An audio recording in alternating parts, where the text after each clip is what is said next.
नमः शिवाय। हे प्रिय भक्तों, आज सोमवार के दिन आइए सुनते हैं सोमवार की बड़ी ही पावन कथा। प्राचीन समय की बात है। वाशकल नामक गांव में बिंदुक नाम का एक ब्राह्मण रहता था। वह बहुत ही अधर्मी, दुरात्मा एवं महापापी था। उसकी पत्नी बहुत ही सुंदर थी। उसका नाम चंचुला था। वह सदा उत्तम धर्म का पालन करती थी, परंतु बिंदुक वैश्यागामी था।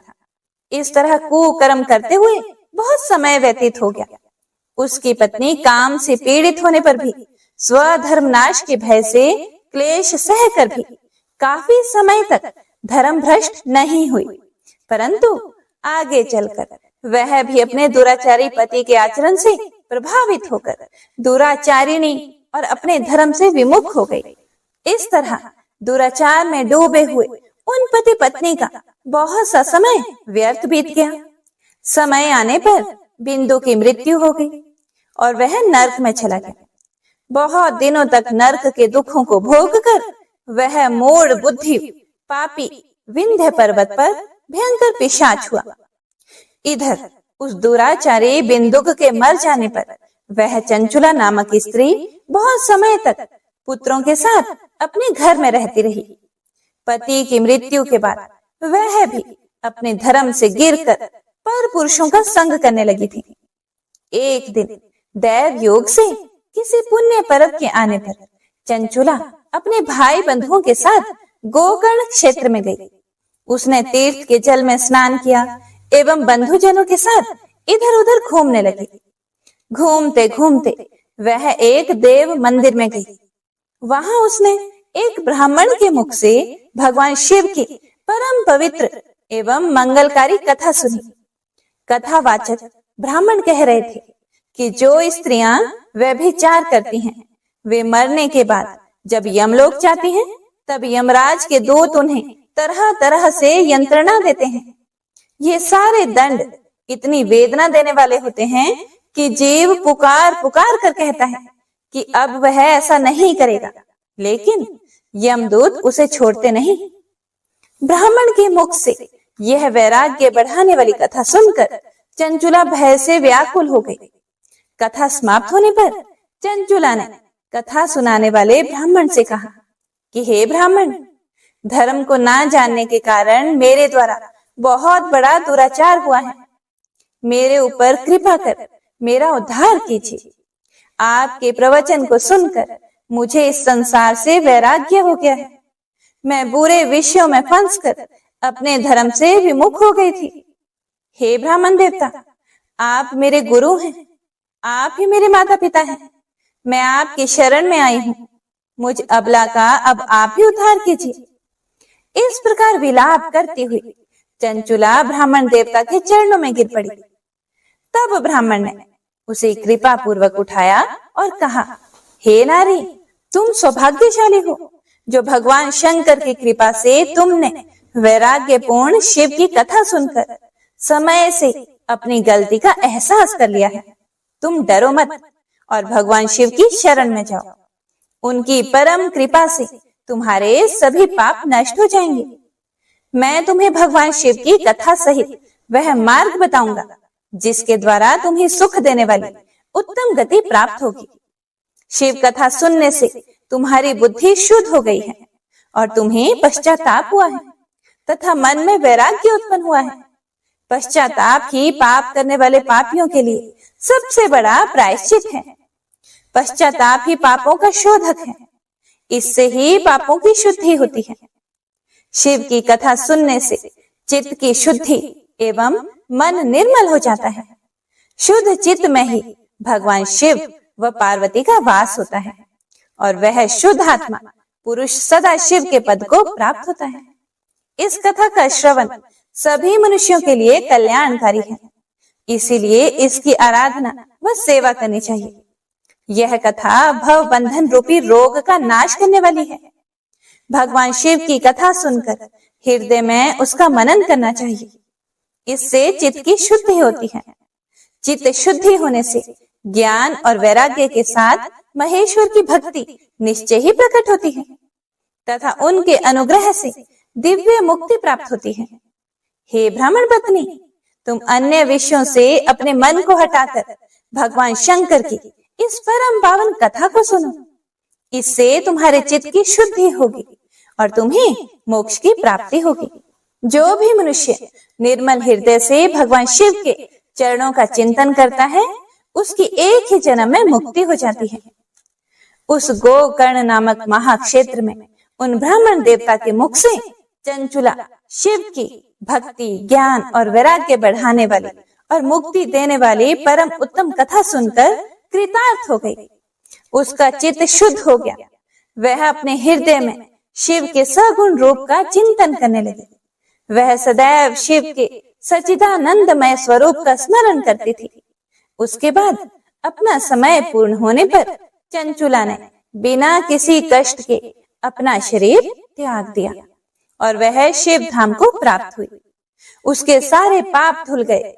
गौरी उमा ने उसे प्रेम पूर्वक अपनी सखी बना लिया। चंचुला सुख पूर्वक भगवान शिव के धाम में उमा देवी की सखी के रूप में निवास करने लगी। एक दिन चंचुला आनंद में मगन उमा देवी के पास गई और दोनों हाथ जोड़कर उनकी स्तुति करने लगी।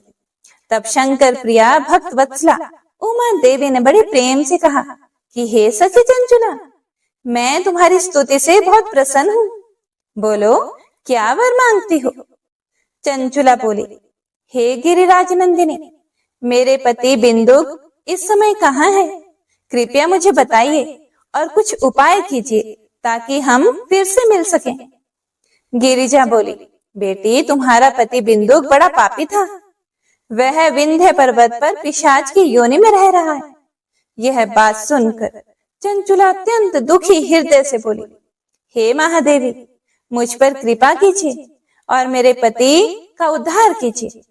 गौरी देवी ने कहा, यदि तुम्हारा पति बिंदुक शिव की पुण्यमयी उत्तम कथा सुने तो वह इस दुर्गति को पार करके उत्तम गति का भागी हो सकता है। गौरी देवी का यह वचन सुनकर चंचुला ने दोनों हाथ जोड़कर प्रार्थना की कि मेरे पति को शिव कथा सुनाने की व्यवस्था कीजिए। फिर शिव प्रिया गौरी देवी ने भगवान शिव की महिमा का गान करने वाले गंधर्वराज तुम्बोरो को बुलाकर कहा, तुम्बोरो, तुम मेरी इस सखी के साथ विंध्य पर जाओ। वहां एक महाघोर और भयंकर पिशाच रहता है। वह अपने पापों का फल भोग रहा है। तुम उसके सामने परम पुण्यमयी पापों का नाश करने वाली शिव की दिव्य कथा का प्रवचन करो। माँ उमा का आदेश पाकर गंधर्वराज तुम्बुरो प्रसन्नता पूर्वक अपने भाग्य की सराहना करते हुए चंचुला को साथ लेकर विमान से पिशाच के निवास स्थान विंध्य पर्वत पर गया और परम उत्तम शिव की अमृत कथा का गान शुरू किया। परम पुण्यमय शिव कथा को सुनकर पिशाच सभी पापों से मुक्त हो गया और उसने पिशाच शरीर का त्याग कर दिया और दिव्य देहधारी होकर बिंदुक अपनी पत्नी चंचुला के साथ स्वयं भी भगवान शिव का गुणगान करने लगा। उसका मन परम आनंद से परिपूर्ण हो गया। बिंदुक अपनी पत्नी चंचुला के साथ विमान में बैठकर शिवपुरी की ओर चल दिया और शीघ्र ही शिव धाम पहुंच गया। भगवान शिव व देवी पार्वती ने उसे अपना पार्षद बना लिया। दोनों पति पत्नी सुख पूर्वक भगवान महेश्वर एवं देवी गौरी के श्री चरणों में अविचल निवास पाकर धन्य हो गए। तो प्रेम से बोले शिव शिवा की जय। एक अन्य कथा के अनुसार एक बार की बात है, किसी नगर में एक बहुत ही धनी व्यापारी रहता था। दूर दूर के नगरों तक उसका व्यापार बहुत फैला हुआ था। नगर के सभी लोग उस व्यापारी का बहुत सम्मान करते थे। उसके पास सब कुछ था। इतना सब कुछ संपन्न होने के बाद भी वह व्यापारी बहुत दुखी रहता था। उसके दुखी रहने का कारण उसका कोई पुत्र नहीं था, जिसकी वजह से उसे हर समय यह चिंता सताती रहती थी कि मेरी मृत्यु के बाद मेरे व्यापार को कौन संभालेगा, मेरी मृत्यु के बाद मेरा उत्तराधिकारी कौन होगा। यही चिंता उसे हर समय सताती रहती थी। पुत्र प्राप्ति की इच्छा से व्यापारी प्रत्येक सोमवार भगवान शिव का व्रत किया करता था, पूजा किया करता था और शाम के समय शिव मंदिर में जाकर शिव जी के सामने घी का दीपक जलाया करता था।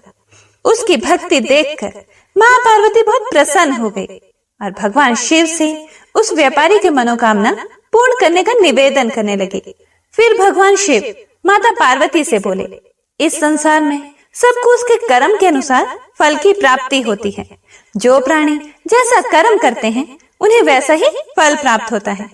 शिव जी द्वारा समझाने के बावजूद भी माँ पार्वती नहीं मानी। उस व्यापारी के मनोकामना पूर्ति हेतु वे शिव जी से बार बार अनुरोध करती रही।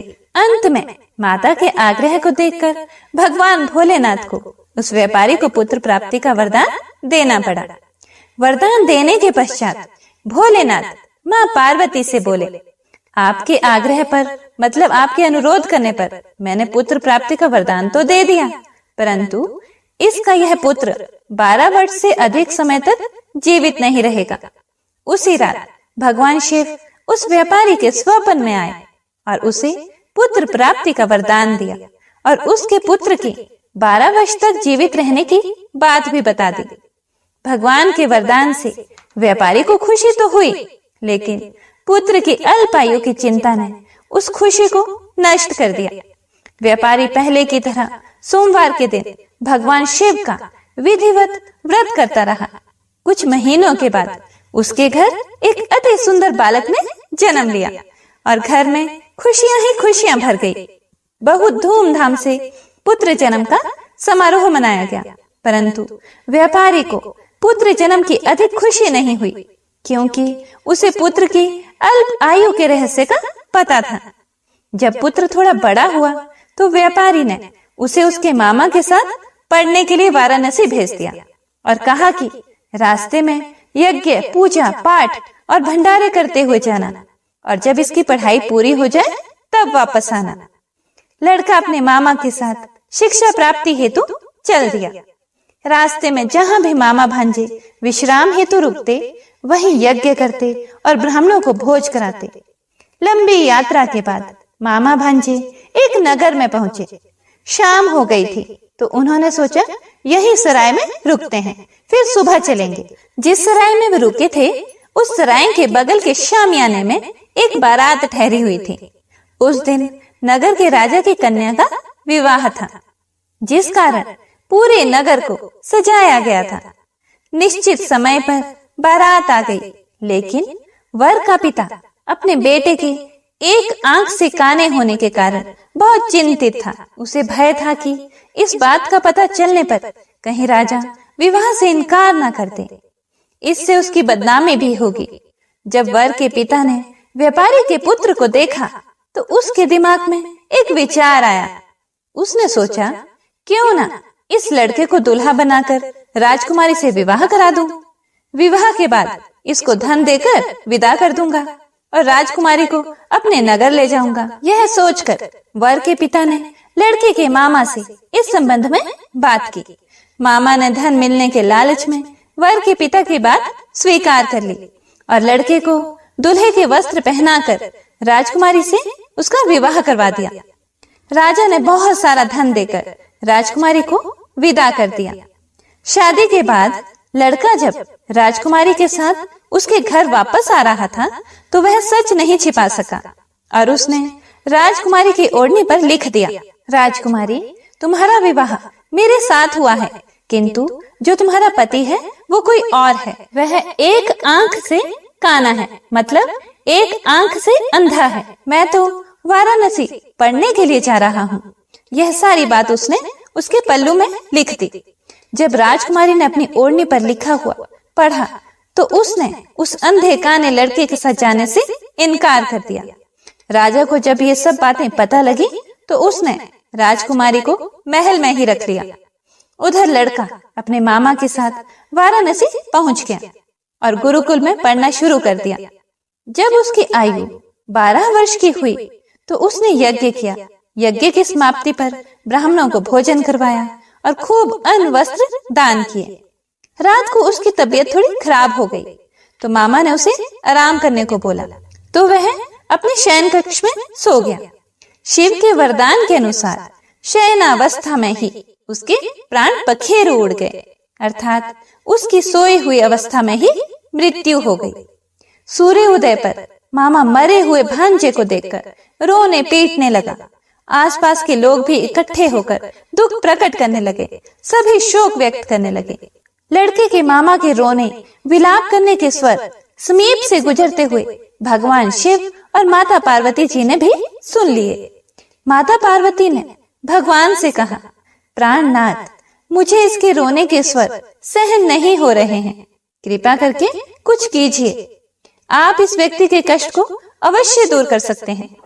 भगवान शिव ने माता पार्वती के साथ अदृश्य रूप में समीप जाकर देखा तो भोलेनाथ माता पार्वती से बोले, यह तो उसी व्यापारी का पुत्र है जिसे मैंने 12 वर्ष की आयु का वरदान दिया था। इसकी आयु पूरी हो गई है। लेकिन मातृभाव से विभोर माता पार्वती ने कहा कि हे महादेव, आप इस बालक को और आयु देने की कृपा करें, अन्यथा इसके वियोग में इसके माता पिता भी तड़प तड़प कर मर जाएंगे। माता पार्वती के आग्रह पर भगवान शिव ने उस लड़के को जीवित होने का वरदान दिया। शिव जी की कृपा से वह लड़का जीवित हो गया। शिक्षा समाप्त करके लड़का मामा के साथ अपने नगर की ओर चल दिया। दोनों चलते हुए फिर से उसी नगर में पहुंचे जहां उसका विवाह हुआ था। उस नगर में भी उन्होंने यज्ञ का आयोजन किया। वहां से गुजरते हुए राजा ने यज्ञ का आयोजन देखा और राजा ने तुरंत ही लड़के और उसके मामा को पहचान लिया। यज्ञ के समाप्त होने पर राजा मामा और उस लड़के को महल में ले गया और उनकी खूब खातिरदारी की। फिर मामा ने राजा को सारी बात बताई कि किस तरह से उस दिन शादी हुई थी। फिर राजा ने कहा कि विधि का विधान कौन टाल सकता है, अब आपका भांजा ही मेरा दामाद है। राजा कुछ दिन उन्हें महल में रखकर फिर बहुत सा धन वस्त्र आदि देकर राजकुमारी के साथ विदा कर देते हैं। इधर भूखे प्यासे रहकर व्यापारी और उसकी पत्नी बेटे की प्रतीक्षा कर रहे थे। उन्होंने प्रतिज्ञा कर रखी थी कि यदि उन्हें अपने बेटे की मृत्यु का समाचार मिला तो दोनों अपने प्राण त्याग देंगे। परंतु जैसे ही उनके बेटे के जीवित वापस लौटने का समाचार मिला तो वह प्रसन्न हो गए। वह अपनी पत्नी और मित्रों के साथ नगर के द्वार पर पहुंचे। अपने बेटे के विवाह का समाचार सुनकर पुत्रवधू राजकुमारी को देखकर उसकी खुशी का ठिकाना न रहा। उसी रात भगवान शिव ने व्यापारी के स्वप्न में आकर कहा, हे श्रेष्ठी, मैंने तेरे सोमवार के व्रत करने और व्रत कथा सुनने से प्रसन्न होकर तेरे पुत्र को लंबी आयु प्रदान की है। पुत्र की लंबी आयु जानकर व्यापारी बहुत प्रसन्न हुआ। शिव भक्त होने तथा सोमवार का व्रत करने से व्यापारी की सभी मनोकामनाएं पूर्ण हुई। इसी प्रकार जो भक्त सोमवार का विधिवत व्रत करते हैं और व्रत कथा सुनते हैं, उनकी सभी इच्छाएं पूरी होती हैं। हे भोलेनाथ, हे शिव शंकर, हे माता पार्वती, कथा सुनने वाले, कथा को सुनाने वाले और हुंकारा भरने वाले सभी की मनोकामनाएं पूरी करना। कथा अधूरी हो तो पूरी करना, पूरी हो तो मान करना। तो आइए भक्तों, सुनते हैं सबका मंगल करने वाली 16 सोमवार व्रत की बड़ी ही पावन कथा को। प्राचीन समय की बात है। मृत्यु लोक में भ्रमण करने की इच्छा करके एक समय श्री भूतनाथ महादेव जी माता पार्वती के साथ मृत्यु लोक में पधारे। वहां वे भ्रमण करते करते विदर्भ देशांतर्गत अमरावती नाम की अति रमणीक नगरी में पहुंचे। अमरावती नगरी अमरापुरी के सदृश सब प्रकार के सुखों से परिपूर्ण थी। उसमें वहां के महाराजा द्वारा बनाया हुआ अति रमणीक शिव जी का मंदिर था। उसमें भगवान शंकर भगवती पार्वती के साथ उस मंदिर में निवास करने लगे। हे प्रिय भक्तगणों, एक समय माता पार्वती ने प्राणपति को प्रसन्न देखकर मनोविनोद करने की इच्छा से बोली, हे महाराज, आज तो हम दोनों चौसर खेलेंगे। शिव जी ने प्राण प्रिया की बात को मान लिया और चौसर खेलने लगे। उसी समय इस स्थान पर मंदिर का पुजारी ब्राह्मण मंदिर में पूजा करने को आया। माता पार्वती ने ब्राह्मण से प्रश्न किया कि पुजारी जी बताओ कि इस बाजी में दोनों में से किसकी जीत होगी। ब्राह्मण ने बिना सोचे विचारे ही शीघ्रता से बोल दिया कि महादेव जी की ही जीत होगी।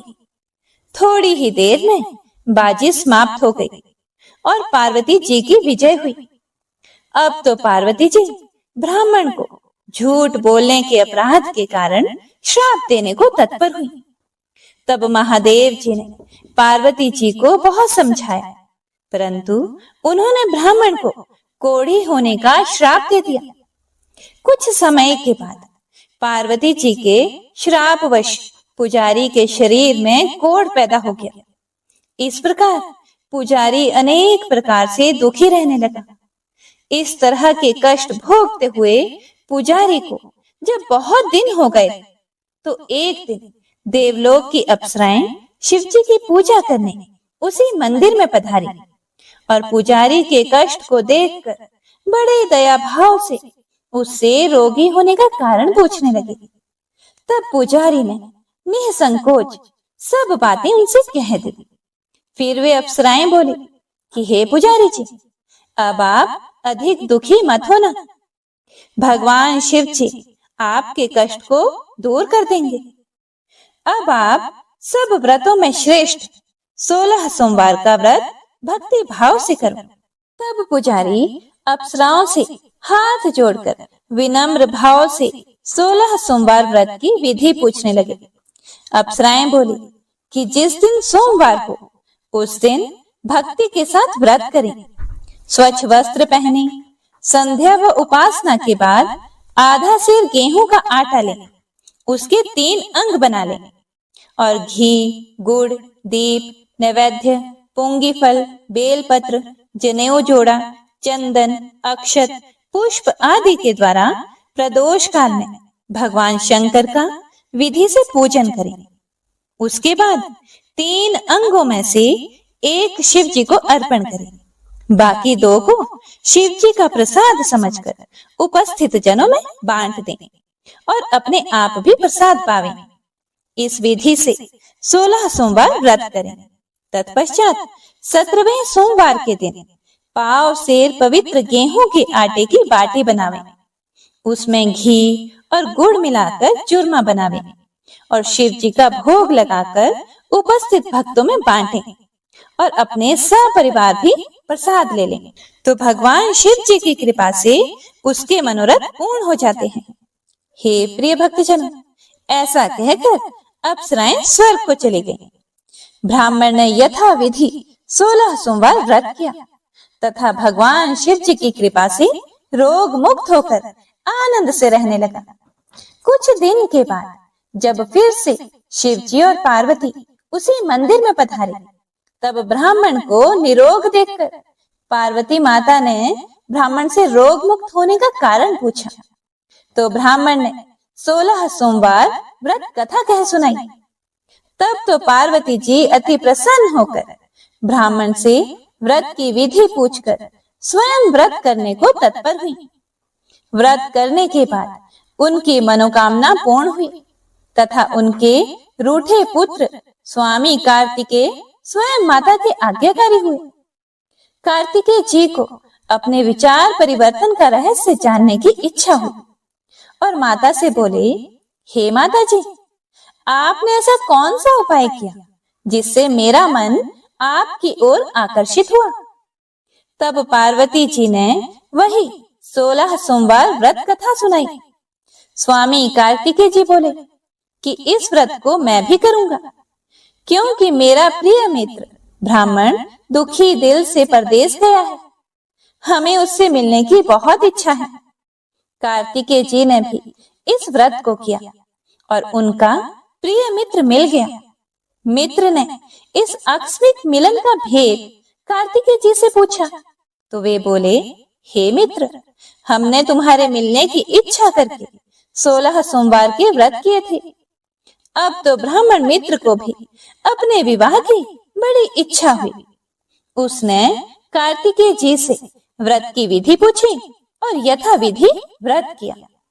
व्रत के प्रभाव से जब वह किसी कार्यवश विदेश गया तो वहां के राजा की लड़की का स्वयंवर था। राजा ने प्रण किया था कि जिस राजकुमार के गले में सब प्रकार श्रृंगारित हथिनी माला डालेगी, मैं उसी के साथ प्यारी पुत्री का विवाह कर दूंगा। शिव जी की कृपा से ब्राह्मण भी स्वयंवर देखने की इच्छा से राजसभा में एक ओर जाकर बैठ गया। नियत समय पर हथिनी आई और उसने जयमाला उस ब्राह्मण के गले में डाल दी। राजा की प्रतिज्ञा के अनुसार बड़ी धूमधाम से कन्या का विवाह उस ब्राह्मण के साथ कर दिया और ब्राह्मण को बहुत सा धन और सम्मान देकर संतुष्ट किया। ब्राह्मण सुंदर राजकन्या पाकर सुख से जीवन व्यतीत करने लगा। एक दिन राजकन्या ने अपने पति से प्रश्न किया कि हे प्राणनाथ, आपने ऐसा कौन सा भारी पुण्य किया जिसके प्रभाव से हथिनी ने सब राजकुमारों को छोड़कर आपको वरण किया। फिर ब्राह्मण बोला, हे प्राण प्रिय, मैंने अपने मित्र कार्तिकेय जी के कथनानुसार 16 सोमवार का व्रत किया था, जिसके प्रभाव से मुझे तुम जैसी स्वरूपवान पत्नी की प्राप्ति हुई। व्रत की महिमा को सुनकर राजकन्या को बड़ा आश्चर्य हुआ और वह भी पुत्र की कामना करके व्रत करने लगी। शिव जी की दया से उसके गर्भ से एक अति सुंदर, सुशील, धर्मात्मा और विद्वान पुत्र उत्पन्न हुआ। माता पिता दोनों उस देव पुत्र को पाकर अति प्रसन्न हुए और उसका लालन पालन भली प्रकार से करने लगे। जब पुत्र समझदार हुआ तो एक दिन उसने अपनी माता से प्रश्न किया कि हे माता, आपने कौन सा तप किया है जो मेरे जैसा पुत्र आपके गर्भ से उत्पन्न हुआ। फिर माता ने पुत्र का प्रबल मनोरथ जान के अपने किए हुए 16 सोमवार व्रत को विधि के सहित पुत्र के सामने प्रकट किया। पुत्र ने ऐसे सरल व्रत को सब तरह से मनोरथ पूर्ण करने वाला सुना तो वह भी इस व्रत को राज्याधिकार पाने की इच्छा से हर सोमवार को यथाविधि व्रत करने लगा। उसी समय एक देश के वृद्ध राजा के दूतों ने आकर उसका एक राजकन्या के लिए वरण किया। राजा ने अपनी पुत्री का विवाह ऐसे सर्वगुण संपन्न ब्राह्मण युवक के साथ करके बड़ा सुख प्राप्त किया। वृद्ध राजा के दिवंगत हो जाने पर यही ब्राह्मण बालक गद्दी पर बैठाया गया, क्योंकि दिवंगत राजा के कोई पुत्र नहीं था। राज्य का अधिकारी होकर भी वह ब्राह्मण पुत्र अपने 16 सोमवार के व्रत को करता रहा। जब 17वां सोमवार आया तो विप्र पुत्र ने अपनी प्रियतमा से सब पूजन सामग्री लेकर शिव पूजा के लिए शिवालय में चलने के लिए कहा, परंतु प्रियतमा ने उसकी आज्ञा की परवाह नहीं की और दास दासियों द्वारा सब सामग्रियां शिवालय भिजवा दी और अपने आप नहीं गई। जब राजा ने शिव जी का पूजन समाप्त किया तब एक आकाशवाणी राजा के प्रति हुई। राजा ने सुना कि हे राजा, अपनी इस रानी को राजमहल से निकाल दे, नहीं तो तेरा सर्वनाश कर देगी। आकाशवाणी को सुनकर राजा के आश्चर्य का ठिकाना नहीं रहा और तत्काल ही मंत्रणा गृह में आकर अपने सभासदों को बुलाकर पूछने लगा कि हे मंत्रियों, मुझे आज शिव जी की आकाशवाणी हुई है कि राजा तू अपनी इस रानी को निकाल दे, नहीं तो ये तेरा सर्वनाश कर देगी। मंत्री आदि सब बड़े विस्मय और दुख में डूब गए, क्योंकि जिस कन्या के साथ राज्य मिला है राजा उसी को निकालने का जाल रचता है, यह कैसे हो सकेगा। हे भक्तों, राजा ने अपनी पत्नी को उस नगर से राज्य से निकाल दिया। रानी दुखी हृदय से भाग्य को कोसती हुई नगर से बाहर चली गई। बिना पदत्राण, फटे वस्त्र पहने, भूख से दुखी धीरे धीरे चलकर एक नगर में पहुंची। वहां एक बुढ़िया सूत काट कर बेचने को जाती थी। रानी की करुण दशा देखकर बोली, चल तू मेरा सूत बिकवा दे, मैं वृद्ध हूँ, भाव नहीं जानती हूँ। ऐसी बात बुढ़िया की सुनकर रानी ने बुढ़िया के सर से सूत की गठड़ी उतार कर अपने सर पर रख ली। हे भक्तगणों, थोड़ी ही देर बाद आंधी आई और बुढ़िया का सूत पोटली के सहित उड़ गया। बेचारी बुढ़िया पछताती रह गई और रानी को अपने साथ से दूर रहने को कह दिया। अब रानी एक तेली के घर गई तो तेली के सब मटके शिव जी के प्रकोप के कारण चटक गए। ऐसी दशा देखकर तेली ने रानी को अपने घर से निकाल दिया। इस प्रकार रानी अत्यंत दुख पाती हुई नदी के तट पर गई तो नदी का समस्त जल सूख गया। तत्पश्चात रानी एक वन में गई। वहां जाकर नदी में सीढ़ी से उतरकर पानी पीने को गई। उसके हाथ से जैसे ही जल स्पर्श हुआ वैसे ही नदी का नील कमल के समान जल असंख्य कीड़ों में गंदा हो गया। रानी ने भाग्य पर दोषारोपण करते हुए उस जल को पी लिया। उसके बाद पेड़ की शीतल छाया में विश्राम करने लगी। वह रानी जिस पेड़ के नीचे जाती उस पेड़ के पत्ते तत्काल ही गिरते। वन सरोवर जल की ऐसी दशा देखकर गौ चराते ग्वालों ने अपने गोसाई जी से, जो उस जंगल में स्थित मंदिर में पुजारी थे, ये बात कही। गोसाई जी के आदेशानुसार ग्वाले रानी को पकड़कर गोसाई के पास ले गए। रानी के मुख कांति और शरीर शोभा देखकर गोसाई जी समझ गए कि यह अवश्य ही कोई विधि की गति की मारी कोई कुलीन अबला है। ऐसा सोचकर पुजारी जी ने रानी के प्रति कहा कि हे पुत्री, मैं तुमको पुत्री के समान रखूंगा। तुम मेरे आश्रम में ही रहो। मैं तुमको किसी प्रकार का कष्ट नहीं होने दूंगा। गोसाई के ऐसे वचन सुनकर रानी को धीरज हुआ और आश्रम में रहने लगी। परंतु आश्रम में रानी जो भोजन बनाती उसमें कीड़े पड़ जाते, जल भर के लाती उसमें कीड़े पड़ जाते। अब तो गोसाई जी भी दुखी हुए और रानी से बोले कि हे बेटी, तेरे पर कौन से देवता का कोप है जिससे तेरी ऐसी दशा है। पुजारी की बात सुनकर रानी ने शिव जी की पूजा करने ना जाने की कथा सुनाई तो पुजारी ने शिव जी महाराज की अनेक प्रकार से स्तुति करते हुए रानी के प्रति बोले कि हे पुत्री, तुम सब मनोरथों के पूर्ण करने वाले 16 सोमवार व्रत को करो। उसके प्रभाव से अपने कष्ट से मुक्त हो सकोगी। गोसाई की बात सुनकर रानी ने 16 सोमवार व्रत को विधिवत संपन्न किया और 17वें सोमवार को विधि विधान से पूजन किया। पूजन के प्रभाव से राजा के हृदय में विचार उत्पन्न हुआ कि रानी को गए बहुत समय व्यतीत हो गया है, ना जाने कहां कहां भटकती होंगी, उन्हें ढूंढना चाहिए। यह सोचकर रानी को तलाश करने के लिए चारों दिशाओं में दूत भेजे गए।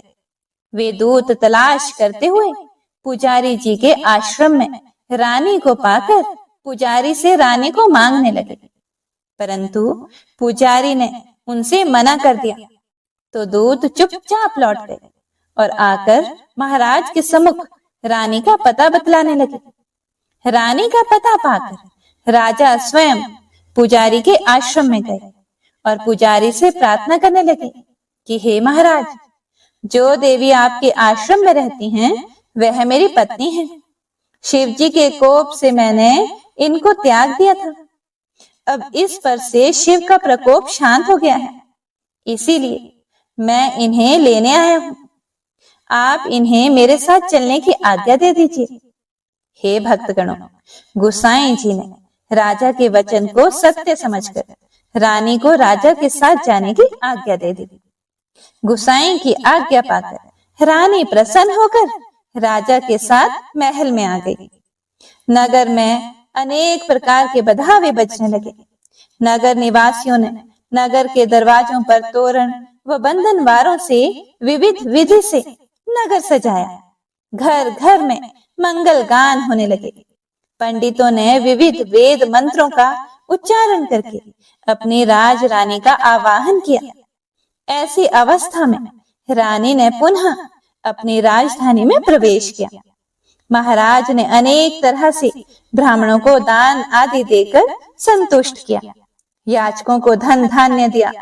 नगरी में स्थान स्थान पर सदा व्रत खुलवाए, जहां भूखों को खाने को मिलता था। इस प्रकार से राजा शिव जी की कृपा का पात्र हो राजधानी में रानी के साथ अनेक तरह के सुखों का भोग करते सोमवार व्रत करने लगे। विधिवत शिव पूजन करते हुए लोक में अनेकानेक सुखों को भोगने के पश्चात शिवपुरी को पधारे। ऐसे ही जो भी मनुष्य मन वचन कर्म द्वारा भक्ति सहित सोमवार का व्रत व पूजन इत्यादि विधिवत करता है, वह इस लोक में समस्त सुखों को भोगकर अंत में शिवपुरी को प्राप्त होता है। यह व्रत सब मनोरथों को पूर्ण करने वाला है। हे भोलेनाथ, कथा को सुनने वाले, सुनाने वाले और हुंकारा भरने वाले सभी पर अपनी कृपा दृष्टि बनाए रखना, सभी के मनोरथ पूर्ण करना। तो प्रेम से बोले शिव जी भगवान की जय, पार्वती माता की जय, सर्व देवी देवताओं की जय।